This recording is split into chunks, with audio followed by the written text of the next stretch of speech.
Hello everyone, I just wanted to make a video today going over basically my helmet setup, how I run my head-borne system.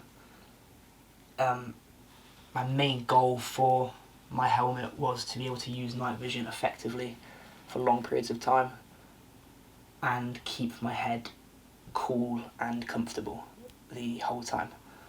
So in this video I'll just be going over each part of the helmet, why it's on there, and why I chose it over the competitors, or maybe what bit it adds to the helmet in terms of functionality. Later on the channel I'll be going through each part of the helmet in depth, so if you have any questions about, let's say, the mount for example, I'll be making a new video just on the mount, going over in depth all its features, but this video is more intended just to be a brief overview of how I run my helmet setup. Obviously it's not gospel, do whatever you want with your stuff, this is just me trying to get my setup out to other people to maybe inspire or just give ideas for their helmet setup. So if we move these out of the way just for now. The helmet itself is an OpsCore Fast SF helmet, the bump helmet version. I got this one off Endeavour Tactical in the UK. I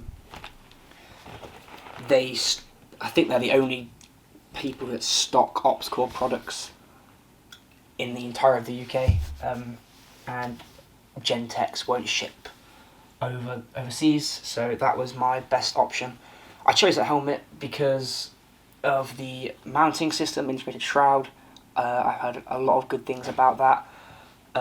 The ARC rails, you can't really get better than them for modularity and adaptability. They just allow for so much to be added to your helmet if you need to be, such as these mounts, or these headset mounts, or maybe lights, stuff like that. The customization you have with them is unmatched by anything. I have a Wendy helmet as well, but I wanted something a bit better. No shade on Team Wendy at all. They make great helmets, very comfortable helmets, but for this helmet setup I wanted it to be as modular as possible, and you can only really achieve that, I think, with an OpsCore helmet. It's a super high cut version as well, you can probably see that, but it's got the four arc rail bits there to attach amp arms or lights on the back. Obviously I don't need amp arms because I've got Peltors, which we'll get to in a minute, but yeah, that's why I chose an OpsCore SF helmet. Covering that helmet, I got the OpsCore SF cover.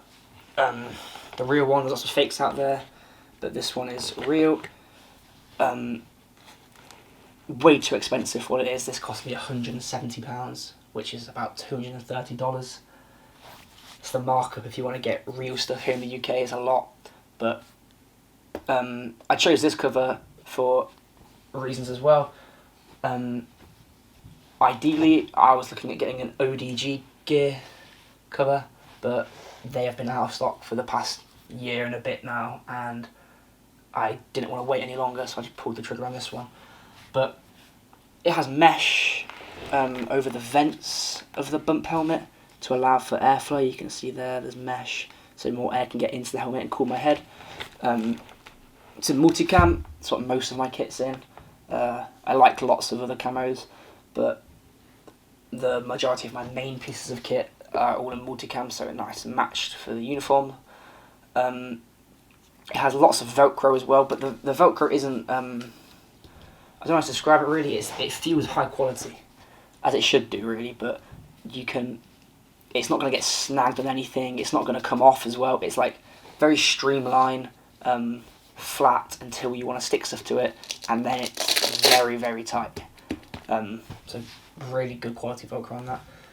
And finally, it's got tie down points as well, like you can see here, all over the helmet.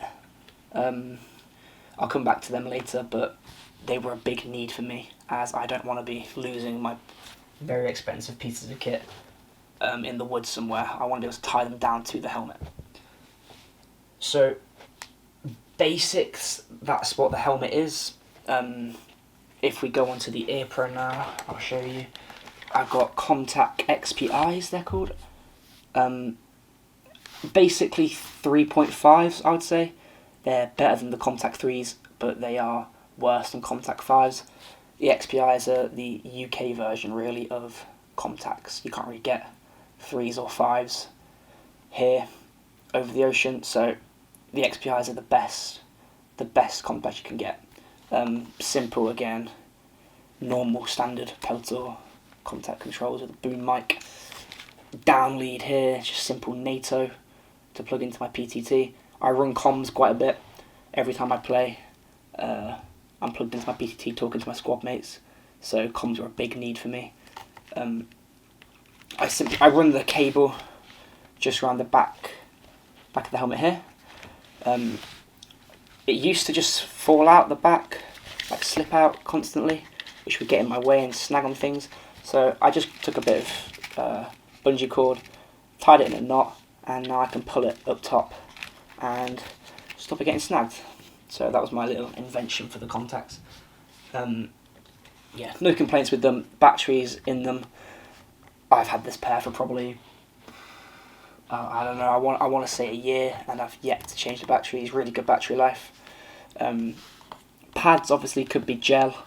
I think that's what I'm going to go for next. I've heard that the gel pads are very comfortable. I'm going to just focus for me. But yeah, that's what needs to be changed on them, really. They're by all means they're usable with the standard pads you've got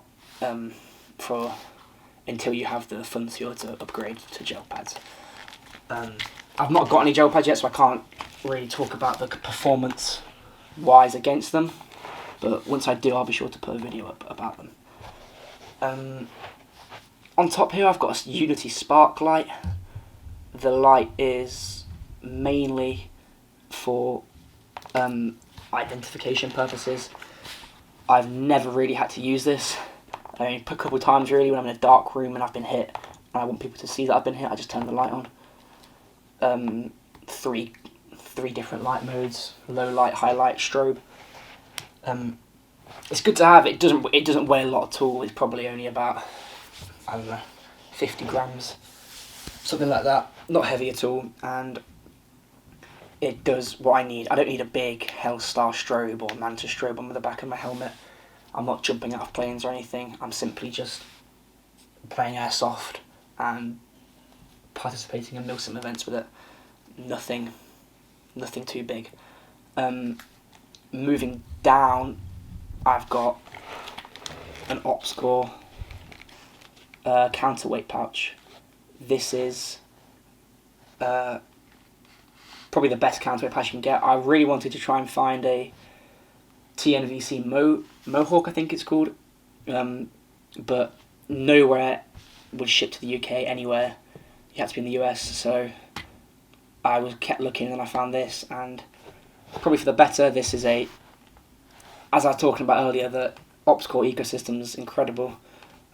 Just screws right into the helmet down here, nice and tight. It's not coming off. This thing is screwed in and velcroed on at the back. It's never coming off, and it just acts as a streamlined, nice counterweight pouch.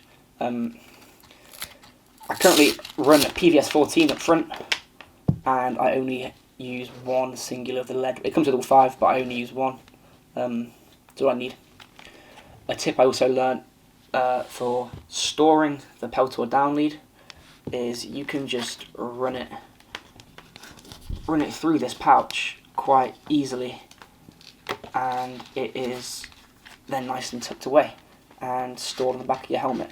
Save you having to spend the money to buy a little hook and loop Velcro thing to store the cable. You can just thread it through the back of the pouch. There's a bit of Velcro there. Not too sure what it's used for, but I don't use it. But if you wanted like some, I think, cat eyes, there's some cat eyes there to make reflective in the light or in the nods. You have the option to there. I don't need to, but it's there if I ever wanted to do it. Side, I've just got a patch. Sorry. Don't know. I forgot where I got it from, but I think it looks nice. So it stays on the helmet. Now on to the cool stuff, I would say, the coolest stuff, the night vision.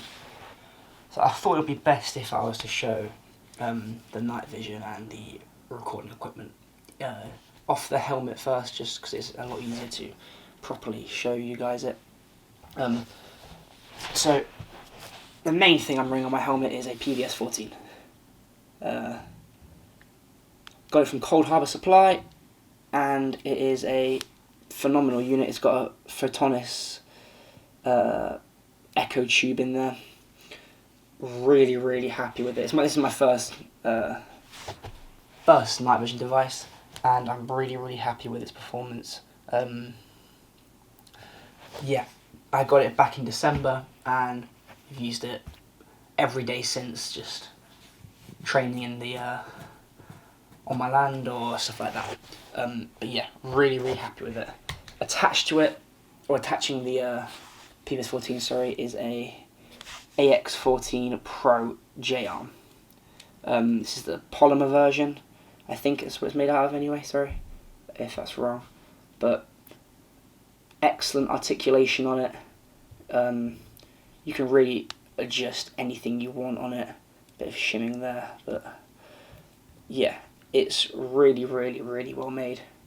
Flathead screwdriver, simple enough to detach and attach. It hugs the unit nice, and is a major improvement over the USGI ones. Yeah, Carson lenses on here, really nice blue. Also have a Cold Harbour Supply protector, Force on Force shield. That's just so it doesn't get shot out whenever I'm playing any Milsim events. Keep the bullet hole cap on there as well, just in the daytime to reduce light exposure. But yeah, it's my PVS14. I love it. It's amazing, and yeah, enough about that. We have another one over here as well. This is my friend's one. He doesn't really use it, so I keep it for him. So I'm looking to see if I can get a bridge to bridge them together to use a bit of a heavier dual system. But he got this one from Endeavour Tactical in the UK, and it just has a Photonis 14 tube in it, I think. It's not got the manual gain, so this does nothing. But again, amazing, and I like to compare the two. I will make some videos comparing these two tubes. My tube has got a higher FOM than his. I think mine's like 1700 and this is 1400. Different SNRs as well, but I'll make sure to post a video about that. I also want to post a video regarding acquiring night vision in the UK. I want to make sure people understand how they can import it from Canadian retailers. It was an easy process when I went through it, but I couldn't find any information online regarding how to properly import night vision. So if I can make a video to help people out, that would be great. If you want to see stuff like that, let me know. But I'm going to try and post some night vision content for everyone later on. I need to find an adapter to adapt it to my camera. But they're the two night vision binoculars. This is the one I always use. This is what I'm trying to bridge together, so once I find a way, or I find a reliable bridge, I will let you guys know, and I'll upload a video about that. Mounting it to the helmet, I have a Wilcox G24 mount in tan. I have a fake one of these as well, or I should say a replica, that I have on my Wendy helmet. I'll make sure to make a video comparing the two. In regards to how it feels compared to the fake one, it feels much nicer made. The finish is a lot nicer, the buttons more tactile. Very stiff adjustments here, but I guess that's what you need in terms of life or death situations. Not that I'm in it, but the real deal use these, don't they? So they want to make it good. There is wobble though, which I'm not very happy with. Lots of wobble with the J-arm attaching to the dovetail, and also wobble. This tape, this is electrical tape, it helps to minimise it a bit actually on the shroud, but there is still wobble, which you shouldn't really be getting for a £550 mount. But yeah, that's how I mounted to my helmet. Didn't want to take the risk of using the cheap knockoff one with my night vision, as it's very expensive, so it's best to really protect your investment, I would say. Buy the real deal, and it will keep you satisfied. But to be fair, I have run my PVS14, or should I say my friend's PVS14, on the fake mount, and it's yet to fall off. I always do run bungee retention, I'll get to that in a minute, but yet to break on me. I think a bit of Loctite and it should be all good, but yeah, I'll make sure to post some content regarding the real and fake mounts later. As I was talking about on my helmet, back to the helmet, we've got some bungee retention I made. Simple clip-on, locked into the screw, so if the screw fails, this fails, but the screw most certainly shouldn't fail. Just in case the mount breaks with the breakaway feature or something, this is here to catch my night vision from hitting the floor. Very cheap to make, cost me about £10. All you need is a mini carabiner, some bungee cord, bit of Cordura cloth, and then on the actual night vision you just need a split ring, as you can see there. But yeah, that's night vision goes. I'm looking into making some more night vision content later on down the line. I might be maybe posting different comparison videos between the two units, or how to bridge them, or my best ways of focusing them on the diopter, stuff like that. I'm by all means, I'm not a professional at this stuff though, so take everything I say with a grain of salt. And then finally, we have the Mohawk camera. I forget the focus, there we go. This is what I use to record and watch back engagements I have, or training situations, see what I could do better.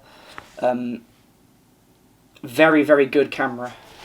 Very nice. It's got a curvature, as you can see, so you can mount it to the helmet. I'll move these out of the way. We shall bring the helmet back in frame. But yeah, so you can mount it on top, like so, or on the sides. I never normally mount it on top, simply because I play in lots of wooded areas, and when I need to duck down behind branches, having a camera on top of my head increases my profile a lot and snags in the way of things. So I usually mount it to the side like so to capture the footage instead.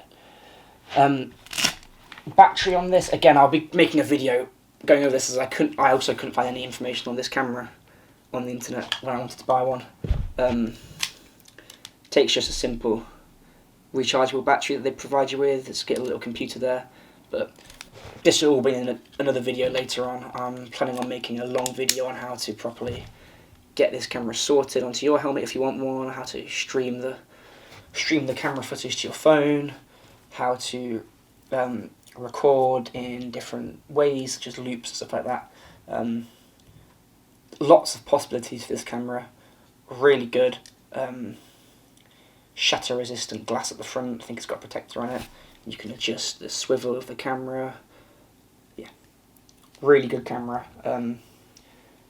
Very simple to use, just these buttons. On, starts to vibrate.